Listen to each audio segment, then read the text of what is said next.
Selamat pagi Bapak Ibu dan Saudara yang terkasih dalam nama Tuhan Yesus Kristus.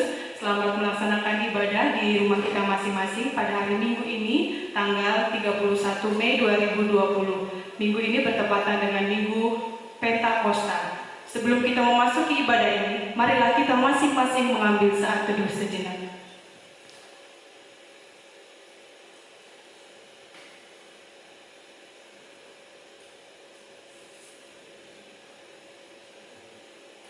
Jemaat yang dikasihi oleh Tuhan Yesus, mari kita menyanyikan Kidung Jemaat nomor 57, bait yang pertama dan ketiga untuk mengawali ibadah ini.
Dan kalau ia datang, ia akan mengisapkan dunia akan dosa, kebenaran dan penghakiman.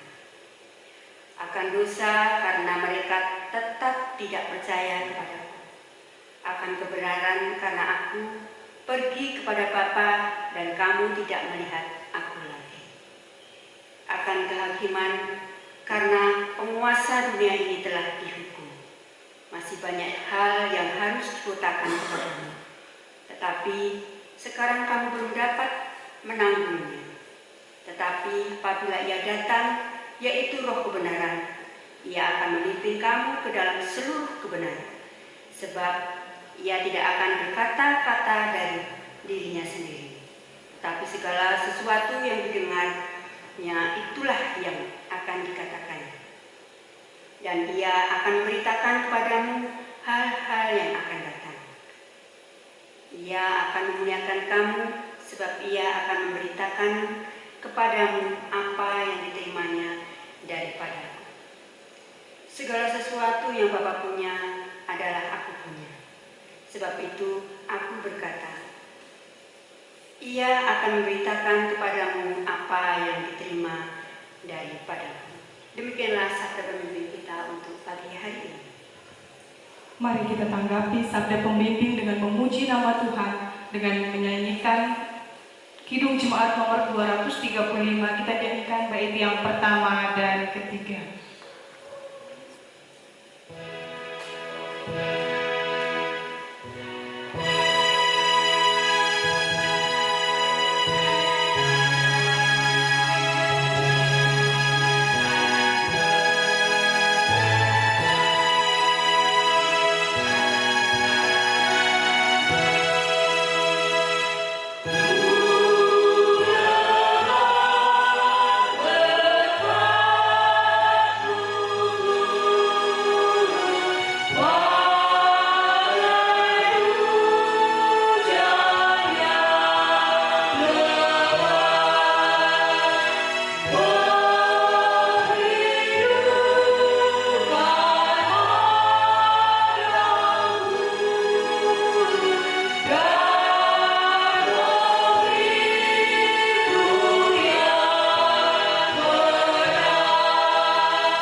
Jawab Yesus, hukum yang terutama ialah, dengarlah hai orang Israel, Tuhan Allah kita, Tuhan itu Esa. Kasihilah Tuhan Allahmu dengan segenap hatimu dan dengan segenap jiwamu dan dengan segenap akal budimu dan dengan segenap kekuatanmu. Dan hukum yang kedua ialah, kasihilah sesamamu manusia seperti dirimu sendiri. Tidak ada hukum lain yang lebih utama daripada kedua hukum ini. Itulah setiap kali kita mendengarkan hukum Tuhan, kita selalu tidak mampu melakukannya dengan baik. Untuk itu kita mari menyesali dosa-dosa kita serta memohon pengampunannya. Mari kita menyesali dosa kita serta memohon pengampunannya dengan memuji namanya. Melalui Kidung Jumat nomor 247 kita nyanyikan bait yang pertama dan ketiga.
Dan janganlah bersandar kepada pengertianmu sendiri. Saya ulangi, percaya kepada Tuhan dengan segenap hatimu dan janganlah bersandar kepada pengertianmu sendiri. Barang siapa memohon pengampunan kepada Tuhan, Tuhan berikan pengampunan. Juga Tuhan menginginkan untuk kita hidup secara baru. Untuk itu Tuhan memberikan petunjuk hidup baru kita pagi hari ini, diambil dari surat Roma pasal 8 ayat 24 sampai dengan 25, demikian tertulis. Sebab kita diselamatkan dalam pengharapan, tetapi pengharapan yang dilihat bukan pengharapan lagi. Sebab bagaimana orang masih mengharapkan apa yang dilihat, tetapi jika kita mengharapkan apa yang tidak kita lihat, kita menantikannya dengan tekun. Demikianlah berita anugerah dan petunjuk hidup baru bagi kita. Bagaimana tanggapan kita? Mari kita menyanggupi untuk senantiasa hidup baru dalam kehidupan kita dengan menyanyikan dari Kidung Jemaat nomor 237. Kita nyanyikan bait yang pertama dan ketiga.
kita merenungkan firman Tuhan, mari kita bersatu dalam doa. Ya Bapa, segala tulisan yang telah Engkau ilhamkan itu jadikanlah bermanfaat untuk mengajar kami, menyatakan kesalahan kami, memperbaiki kelakuan kami, dan untuk mendidik kami dalam kebenaran Yesus Kristus. Ya Roh Kudus, teranglah hati kami, dan jadikanlah kami pelaku firman-Mu yang sejati. Amin. Di Minggu Pentakosta kita akan berjumpa dengan kitab Kisah Para Rasul 2 ayat 1 sampai 21. Kisah Para Rasul 2 ayat 1 sampai 21. Demikian Lembaga Alkitab Indonesia menuliskan.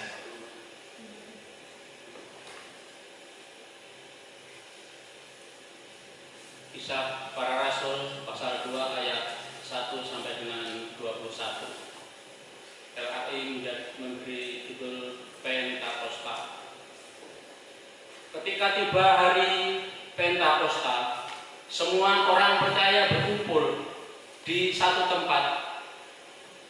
Tiba-tiba turunlah dari langit suatu bunyi seperti tiupan angin keras yang memenuhi seluruh rumah di mana mereka duduk, dan tampaklah kepada mereka lidah-lidah seperti nyala api yang bertebaran dan hinggap pada mereka masing-masing. Maka penuhlah mereka dengan Roh Kudus, lalu mereka mulai berkata-kata dalam bahasa-bahasa lain seperti yang diberikan oleh Roh itu kepada mereka untuk mengatakannya. Waktu itu di Yerusalem diam orang-orang Yahudi yang saleh dari segala bangsa di bawah kolong langit. Ketika turun bunyi itu, berkerumunlah orang banyak. Mereka bingung karena mereka masing-masing mendengar rasul-rasul itu berkata-kata dalam bahasa mereka sendiri. Mereka semua tercengang-cengang dan heran, lalu berkata, bukankah mereka semua yang berkata-kata itu orang Galilea? Bagaimana mungkin kita masing-masing mendengar mereka berkata-kata dalam bahasa kita sendiri, yaitu bahasa yang kita pakai di negeri asal kita? Kita orang Partia, Media, Elam, penduduk Mesopotamia, Yudea, dan Kapadokia, Pontus dan Asia, Frigia,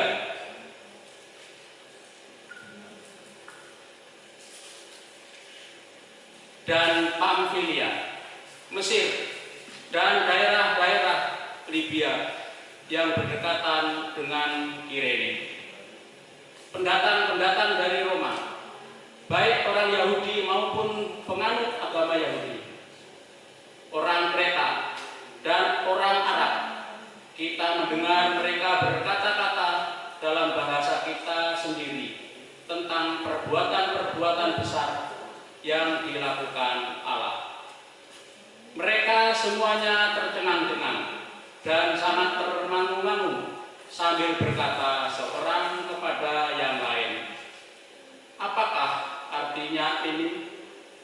Tetapi orang lain menyindir, mereka sedang mabuk oleh anggur manis.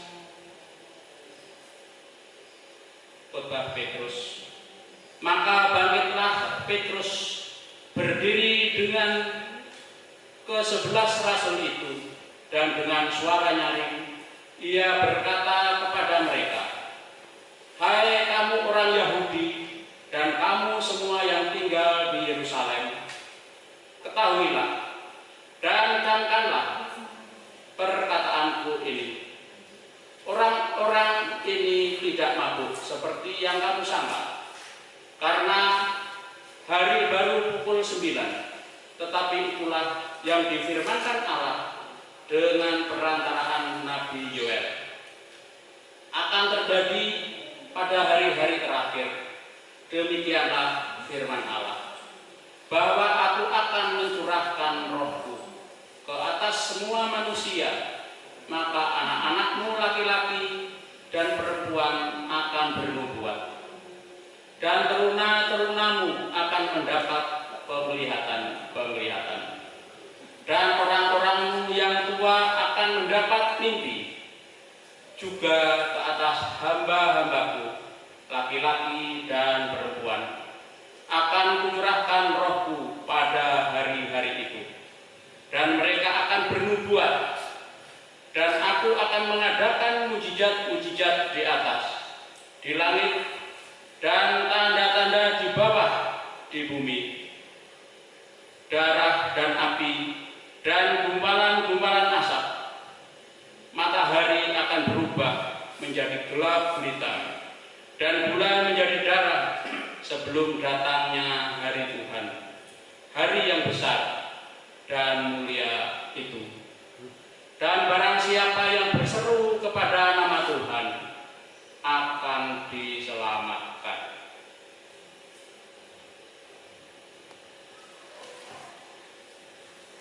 Selamat Hari Pentakosta untuk Bapak Ibu, Saudara-saudara, dan anak-anak sekolah minggu.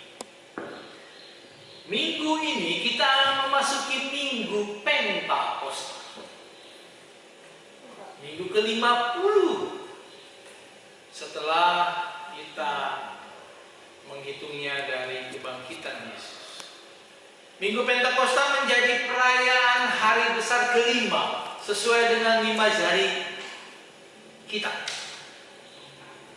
Saya juga tidak tahu, baru saya mengerti kenapa ada 5 jari, tidak lebih dari 4 atau 6. Yang pertama yaitu ibu jari, berarti kita mengenang hari kelahiran. Yang kedua, hari kematian. Yang ketiga, hari kebangkitan. Yang keempat, hari kenaikan Yesus ke surga. Yang kelima inilah disebut Minggu Pentakosta. 5 hari ini sama sebetulnya. Tidak ada yang disebut hari kelahiran lebih tinggi atau lebih utama daripada hari Pentakosta. Sama. Nah, sekarang kita lihat bahwa ternyata Roh Kudus itu memenuhi umat.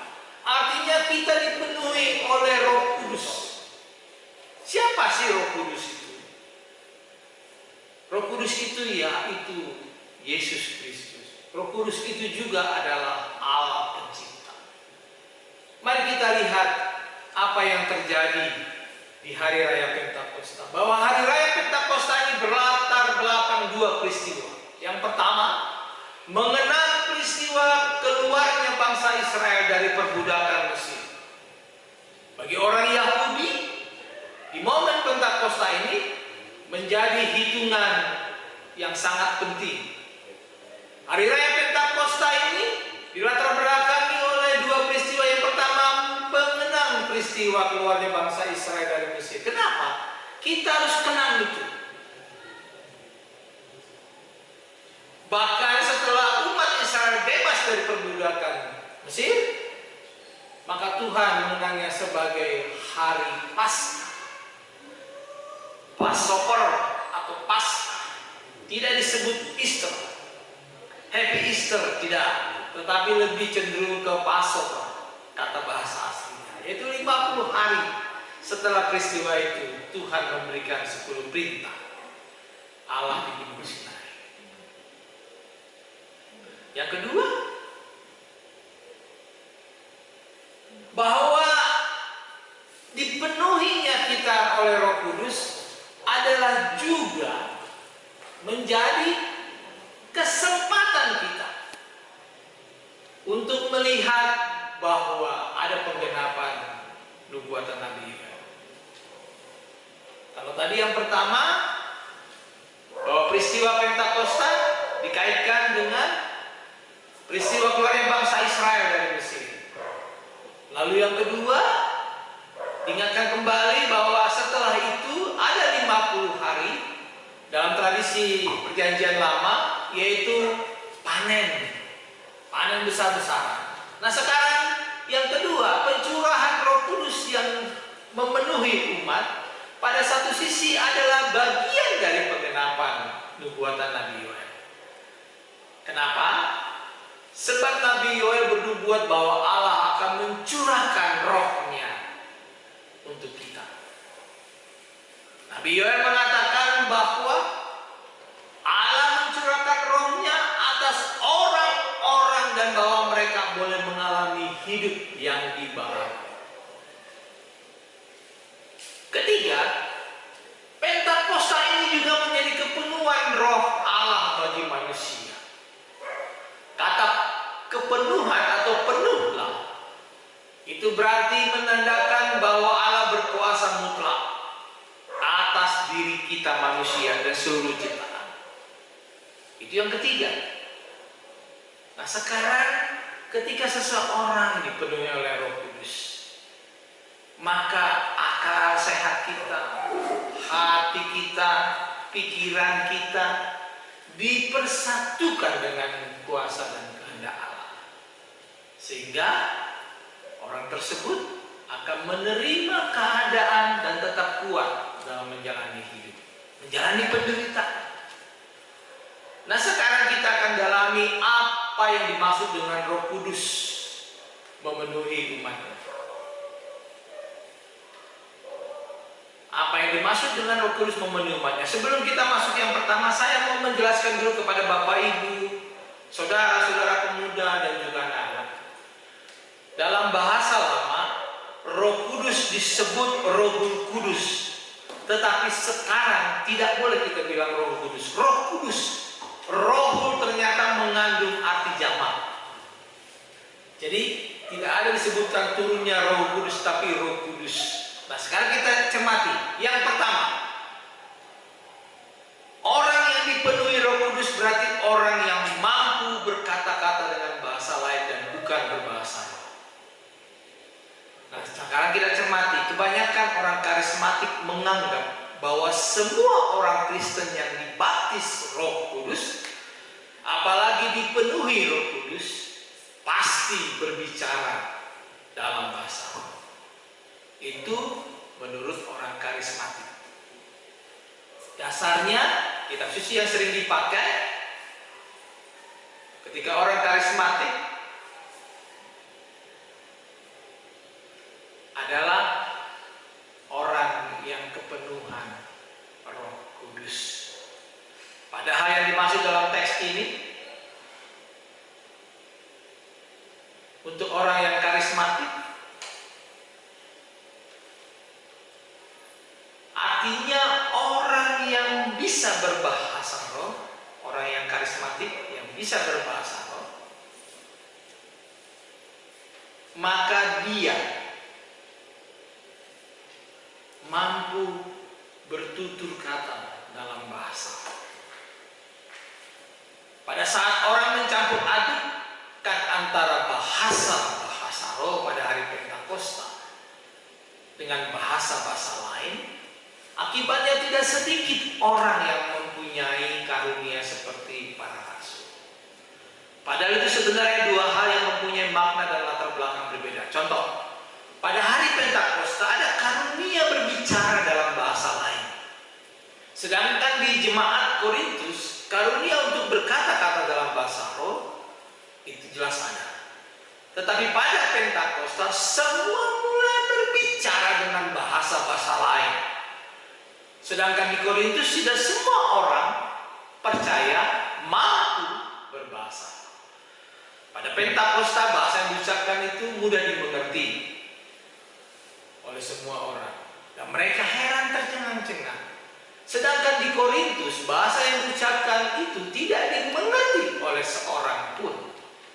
Jadi di sini ada dua perbedaan besar. Orang lebih berkesimpulan bahwa karunia berbahasa roh bukan bukti utama kehadiran Roh Kudus dalam diri seseorang.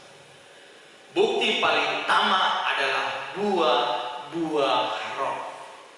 Sebab di dalam diri orang yang mengaku memiliki karunia kadang tak tampak buah-buah roh itu sendiri. Nah, maka dari itu kita akan lihat apa sebetulnya kepenuhan atau orang yang dikaruniai Roh Kudus pada saat sekarang kepenuhan Roh Kudus memberi kemampuan kita untuk mengatasi ketakutan. Dan di era epidemi ini banyak orang ketakutan sekarang. Bukan ketakutan terhadap makhluk gaib, tetapi ketakutan kalau saya nanti tidak bisa lagi hidup, kalau saya nanti tidak bisa lagi bekerja, kalau saya nanti tidak bisa lagi berpendidikan. Lihatlah anak-anak kita sekarang. Mana yang lebih susah? Anak-anak tidak sekolah tapi belajar di rumah, atau anak-anak tetap sekolah di era epidemi? Padahal kalau kita lihat, yang pertama, kepenuhan Roh Kudus memberi kemampuan kita untuk mengatasi ketakutan. Pemerintah sekarang menggulirkan istilah new normal. Itu artinya supaya rakyat diberi kemampuan untuk mengatasi ketakutan. New normal berarti hidup baru. Dan inilah saat-saat di mana turunnya Roh Kudus atau hari Pentakosta menjadi new normal kita, seperti yang digaungkan oleh pemerintah. Itu yang pertama, kepenuhan Roh Kudus memberi kemampuan. Yang kedua, kepenuhan Roh Kudus memampukan kita untuk menerima perbedaan dan keragaman. Berbeda itu indah, dan beraneka itu indah. Dalam Kisah Para Rasul disebutkan bahwa para rasul, baik Petrus dan juga teman-teman rasul-rasul yang lain, bertemu dengan orang lain dari berbagai suku, bangsa, dan bangsa. Ketiga, kepenuhan Roh Kudus memampukan kita memberitakan perbuatan-perbuatan Yesus. Perbuatan-perbuatan Tuhan Yesus yang jelas dan dapat diterima. Justru di epidemi corona ini banyak kita memberitakan perbuatan-perbuatan yang tidak jelas. Viral yang tidak-tidak. Bapak Ibu Saudara-saudara, saya mau tambahkan sedikit. Bagaimana sebetulnya kiat kita di tengah-tengah pandemi corona ini yang masih berlangsung, Bapak Ibu. Ada istilah dalam bahasa Jepang disebut kaizen. Artinya itu berarti harus ada perbaikan, ada penyempurnaan, ada pengembangan. Filosofi kaizen inilah yang harus kita pakai di epidemi corona ini.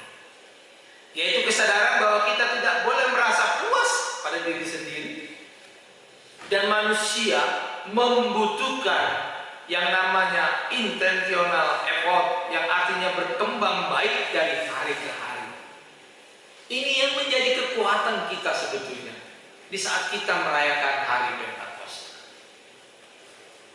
Sesungguhnya pada saat pandemi corona ini, Tuhan itu rindu loh kepada kita, supaya kita punya gairah, antusias setelah kita dipenuhi Roh Kudus untuk bisa lebih dalam lagi, lebih dekat lagi kepada Tuhan. Selamat memperingati hari Pentakosta. Tuhan Yesus pasti memenuhi kehidupan saudara. Amin. Kita satu dalam doa.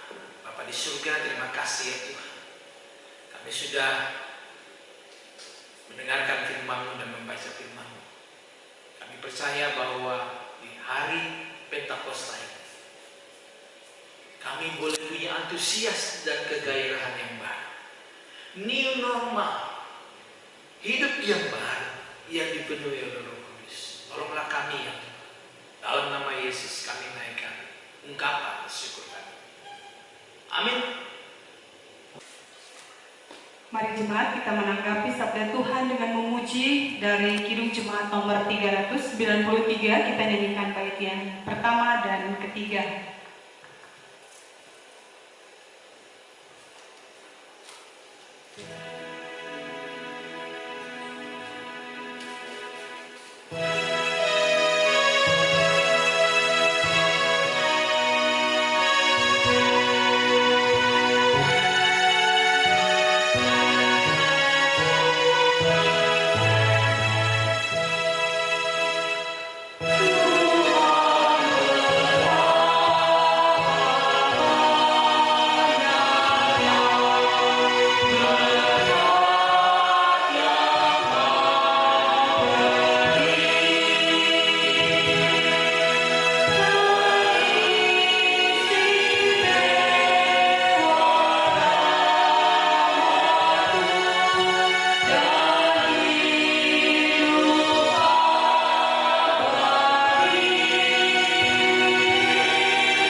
saudara-saudara, kita memasuki doa syafaat. Kita satu dalam doa.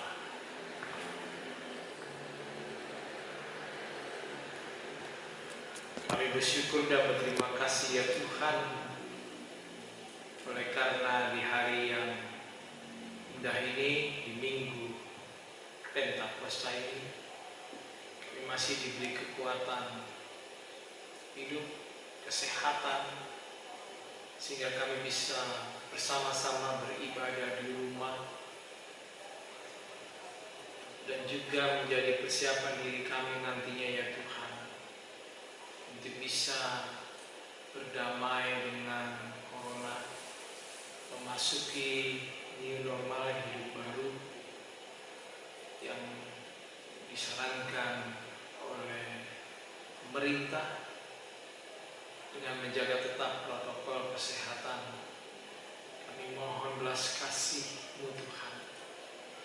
Di Minggu Pentakosta ini, Tuhan penuhilah Roh Kudus di tiap-tiap kami Tuhan, di tiap-tiap jemaat-Mu, terlebih lagi untuk jemaat kami, baik di Mendis, Petaling maupun di Pompa Air. Memberikan kekuatan oleh Roh Kudus-Mu yang sudah turun Tuhan, dan kami peringati supaya kami bisa memasuki new normal, berdamai dengan corona dan mengikuti protokol kesehatan, selalu menjaga kesehatan ya Tuhan.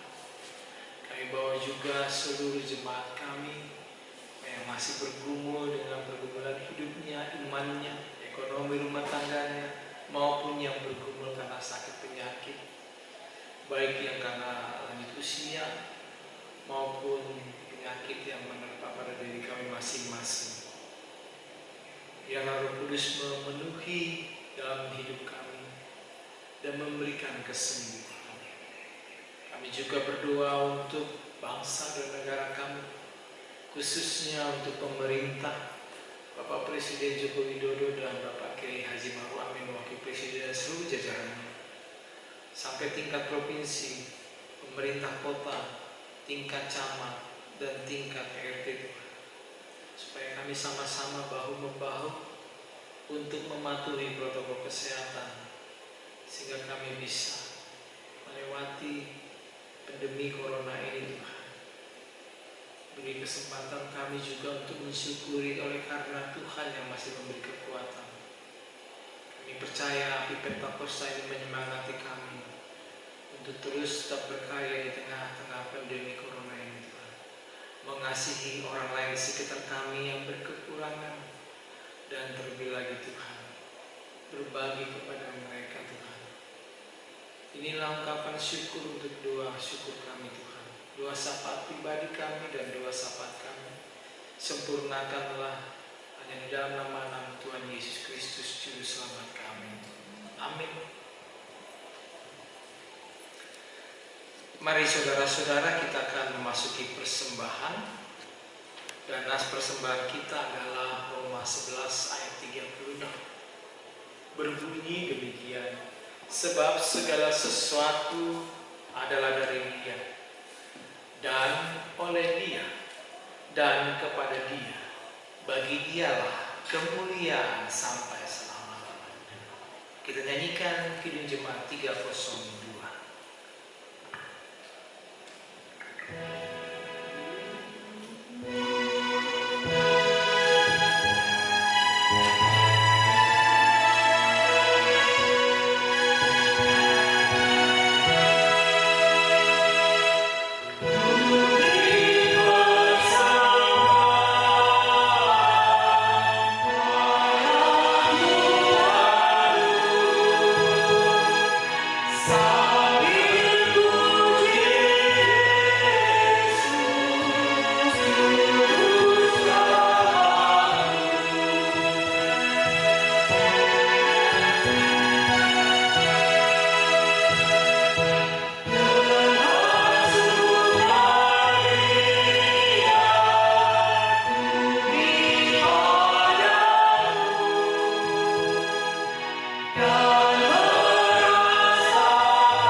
inilah persembahan syukur kami ini dari umat-Mu Tuhan, yang dipenuhi oleh Roh Kudus.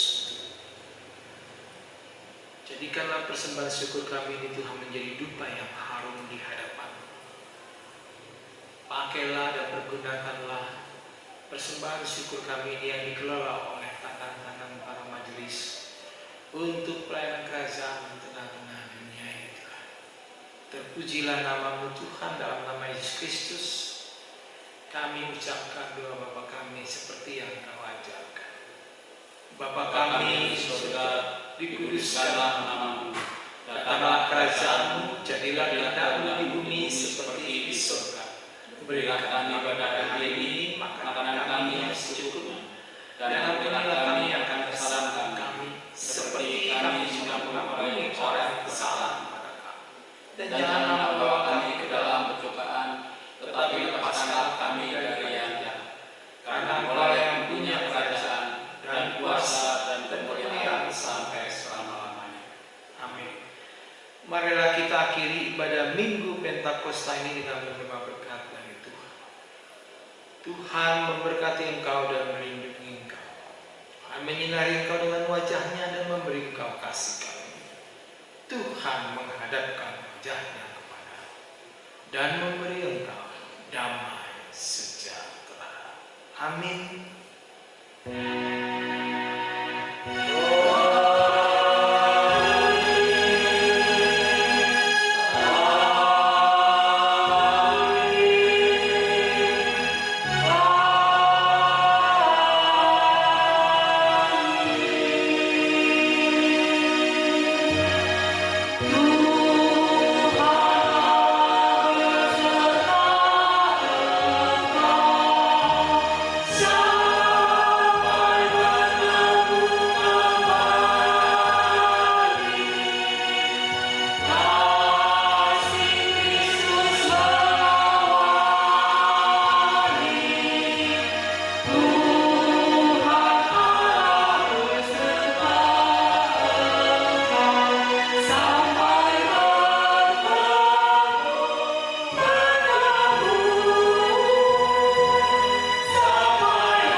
Tuhan